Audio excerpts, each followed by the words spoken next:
Hello everyone, you're welcome to my channel and I'm Gift Girls Time by name. So on today's tutorial I'm going to be teaching you on how to achieve a bubble skirt. I did transform mine into a dress. So this is how the down part looks like. It is very easy to achieve. If you are new to this channel, you are welcome, and to all my returning subscribers, I want to say a very big thank you for your support. Kindly stay tuned.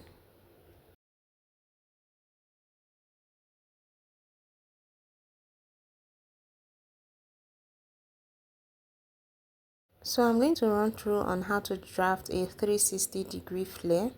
So this is your pattern. It's the same way you do your pattern, you are going to do your fabric. So you fold it into two and fold it again. I have lots of tutorial on how to draft a 360-degree flare. That is a full circle. So you have your close end at that point. That is where you take your radius from.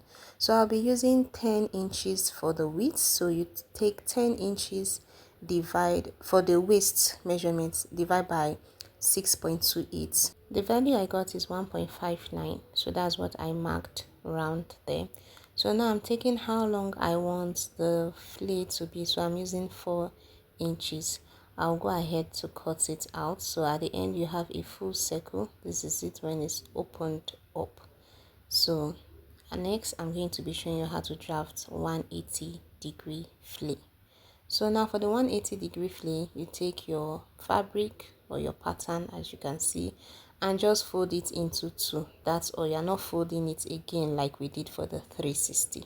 So next I'm going to take I'm still working with the waist measurement of 10 inches. So I'll take 10 divided by 3.14. That is it for the pie, and then the value I got is 3.18, so that is what I marked. Next I'm going to mark 4 inches because that's how I want the flare to be. After doing that I'm going to cut it off. So this is how to get your 180-degree flare.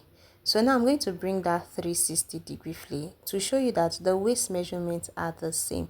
I'm going to split it open because if you are making a skirt and you want a zipper part, you split it open. So by the time you place the waist together, you're going to see that it is the same waist measurements. The only difference is that one is fuller than the other. Now I'll be teaching you how to draft 90-degree flare. So for the 90-degree flare, you're going to take your pattern paper or your fabric. You are not going to fold it at all. So now what you're going to do, you're going to take your waist measurement, which is the 10 inches, divide by 1.57, whatever value you get. So the value I got is 6.36. So that is what I'm marking round, as you can see from that tip.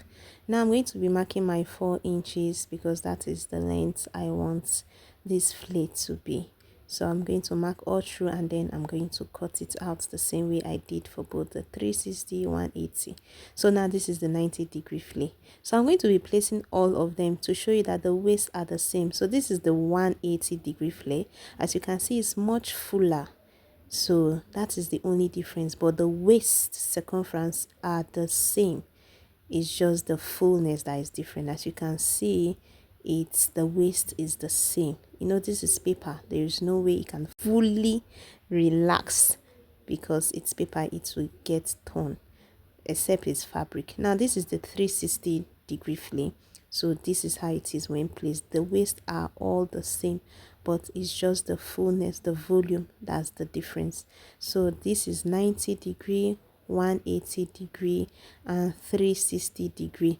Now for this project I'm going to be working with, I'll be using the 90-degree and the 360-degree. I don't need the 180 for this project. This is my fabric that I'll be working with, and I'll be using 1.5 yards of fabric for a child of 5 years old. So firstly, I'm going to fold my fabric into two. The same way you fold your pattern is the same way you fold your fabric. When we work with pattern, it's still the same thing. Working with fabric, what helps in pattern is that you don't waste your fabric anyhow. It guides you because it's a paper. But when you destroy your fabric with scissors, you are wasting resources. So I'm going to fold it into two. like I did for the pattern, and then fold it again. Firstly, I'm going to be cutting this into 360-degree flay. So the same way I fold my pattern is the same way I fold my fabric, as you can see. So I'm just going to flip it to the other side so that you have a broader view, because it's a bit narrow, so that you see what I'm drafting. So this is it. So now from that edge where we are going to be determining our radius, the waist I'm working with is 24 inches. So 24 divided by 6.28, because we are making use of 360-degree flay, it will give me 3.8. But I'm not going to mark 3.8 because I want it to have gathers at that waist. So I'm going to be marking 10 inches because I want the waistline to be fuller. I want to have that gathers effect. So I'm going to cut it off. Now, to determine how long you want it to be, how long the skirt or dress to be, this is it. I'll be marking 15.5 inches. But for the lining part, when I'm cutting the 90-degree, I'll be marking 12.5 inches. So this will be 3 inches longer than the lining part. The lining part determines how long you want the dress to be. So for this main part, it's 15.5 inches. Now I'm going to open it up for you to see that it's a full circle, as you can see, the same way the pattern paper is. So now I'm going to slash open one part because there will be a zipper part. So next, you're going to see the 90-degree flay, which I already showed you how to draft. So this is it. Now for this 90-degree flay, the length is 12.5 inches, and the width, that is the waistline, it is the 24 inches for the child plus my zipper allowance, making it 26 inches. So what I'm going to do here now, I'm going to take this main piece that I have 15.5 inches. This is the main piece. So what I will be doing, I'm going to form gathers at the end. This is the down part. This is the down part of the flay. So I'm going to gather it and then place it right side. This is the gathered part. I'm going to be placing it right side facing each other on the 90-degree flay. This 90-degree at the base as well. So now I'm joining both base together. So with that gathered effect, I'm going to align it till I get to the end of this 90-degree, which serves as the lining. So I'm going to sew them, make sure that the gathers are spread evenly. So I've gone ahead to do it. The reason why you need the lining to be 2 or 3 inches shorter, it's because when you have this gathered effect, if the lining and the main fabric are of the same length, at the end you are going to see the lining dropping down. You'll be seeing the lining, so you need the lining shorter so you can lift up the gathers and you get that bubble effect.